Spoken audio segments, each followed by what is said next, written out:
Hello guys, అస్సలం వాలేకుమ్, నమస్తే. Today special, Sunday special biryani, chicken biryani. నేను చేస్తున్న బిర్యానీ చూడండి. ఈరోజు నేను బిర్యానీ చేస్తున్నానండి.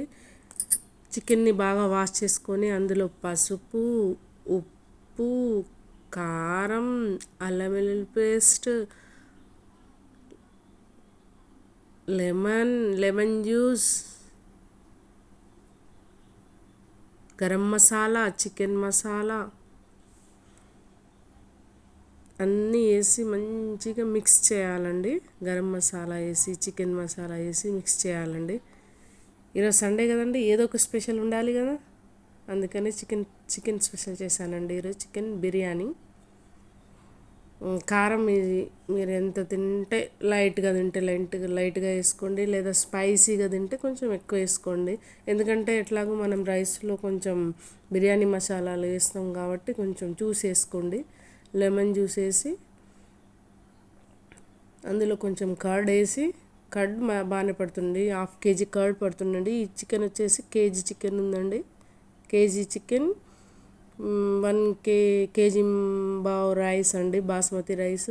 కర్డ్ వచ్చి ఒక 1/2 ప్యాకెట్ వేసుకోండి, 1/2 kg వేసి మంచిగా మిక్స్ చేయాలండి. చికెన్ని మ్యాగ్నేట్ చేయాలి. ఆయిల్, మనం ఆనియన్ ఫ్రై చేసుకున్న ఆయిల్ వేసుకొని మంచిగా మిక్స్ చేయాలండి.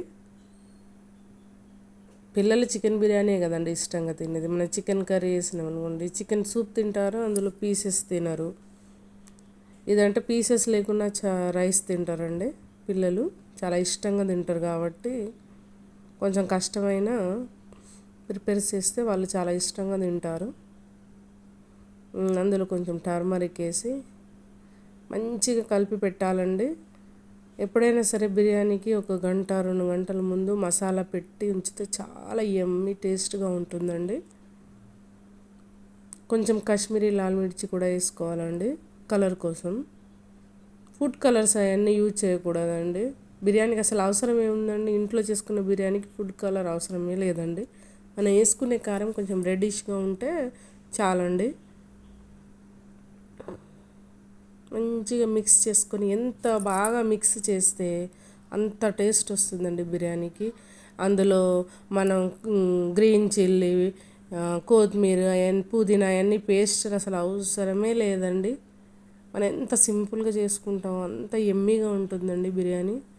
ఏదేదో చేస్తారండి, కొత్తిమీర మిక్సీ పట్టి, పుదీనా మిక్సీ పట్టి, గ్రీన్ చిల్లీ మిక్సీ పట్టి, అవన్నీ అవసరం లేదండి.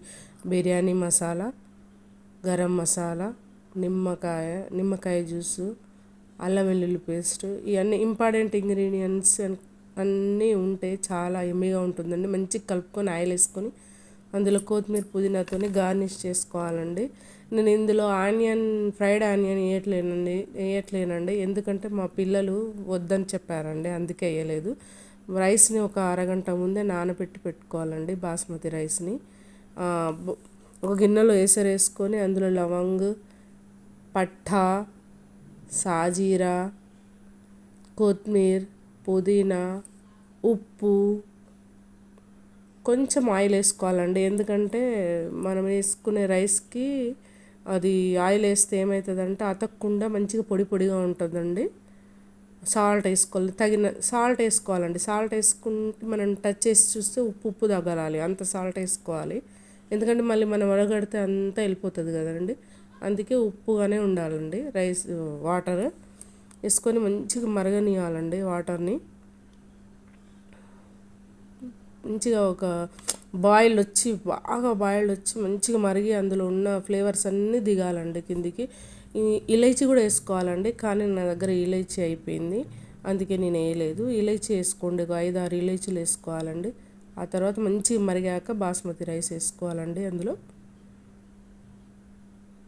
నేను కూడా కొత్తగానే చాలా నోపలు చేశానండి, ఏమన్నా తప్పు ఉంటే నన్ను క్షమించండి.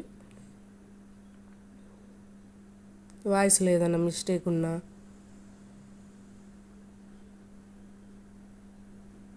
కొంచెం అడ్జస్ట్ చేసుకోండి. అలా రైస్ వేసాక ఎక్కువసేపు ఉంచకూడదండి. మనం రైస్ చూస్తే హాఫ్ బాయిల్డ్ హాఫ్ కుకింగ్ కావాలండి, 70% కూడా కాదండి, ఒక 50-60% బాయిల్డ్ అయినాక మంచిగా వడగట్టుకోవాలండి జల్లెల్లో రైస్ని తీసేయాలి. మెయిన్గా ఇక్కడేనండి బిర్యానీ హిట్టా ఫట్టా అనేది తెలుస్తుంది. ఆడ మనం అందులో రైస్ వేసి ఎక్కడికి పోకూడదండి. ఆడ ఒక 5 నిమిషాలు ఆడ నిలబడి దాన్ని చూసుకొని ఖచ్చితంగా అక్కడ నిలబడి చేయాల్సిన ప్రాసెస్ ఇదండి. మళ్ళీ మనం తర్వాత దమ్లో పెట్టుకొని అప్పుడు ఏదైనా పని ఉంటే చూసుకోవాలి. కానీ ఇక్కడి నుంచి మాత్రం కదలకుండా మంచిగా జల్లెల్లో వడగట్టుకొని బిర్యానీ అంటే అందరికీ తెలిసిందేలేండి. ఇవాళ రేపు అందరూ బిర్యానీ చేసుకుంటూనే ఉన్నారు. కానీ ఎవరి స్టైల్ వాళ్ళకు ఉంటుంది.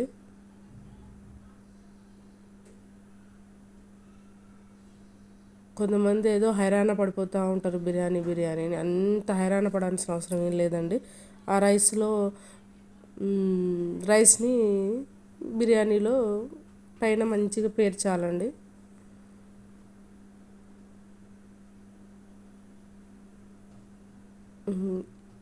పేర్చాలండి. ఎప్పుడైనా గిన్నెలు మంచిగా పెద్దగా ఉండాలండి. చిన్న చిన్న గిన్నెలు పట్టుకోకూడదు. మనం KG 1.5 KG rice, KG chicken ఉన్నప్పుడు మనం 3 కేజీ 4 కేజీస్ బౌల్ తీసుకుంటే బాగుంటుందండి. అప్పుడు బిర్యానీ మనం కలపడానికి ఈజీగా ఉంటుంది. మళ్ళీ కొందరు ఏం చేస్తారు, పొడువాటి గిన్నెలో వండుతారు. అది కింది నుంచి మీదికి ఇలా దేయడం వల్ల మొత్తం మెత్తగా గుజ్జు గుజ్జు అవుతుందండి.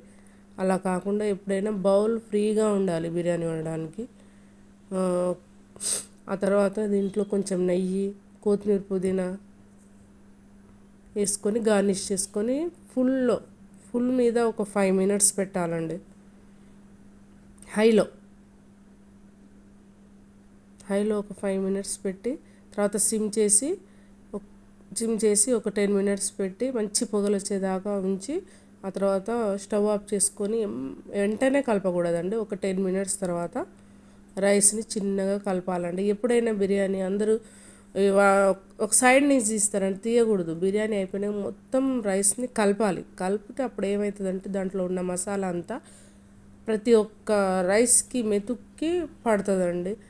అందరు చేసే మిస్టేక్ అదే, సైడ్ నుంచి తీస్తారు. రైసే ఉంటుంది, మసాలే ఉంటుంది కదా. అందుకని అలా కాకుండా ఎప్పుడైనా బిర్యానీ చిన్నగా నెమ్మదిగా చూడండి. బౌల్ ఫ్రీ ఉండడం వల్ల నెమ్మదిగా మంచిగా తిప్పుతున్నాను రైస్ని. Thank you for the watching అండి. నా బిర్యానీ నచ్చితే సబ్స్క్రైబ్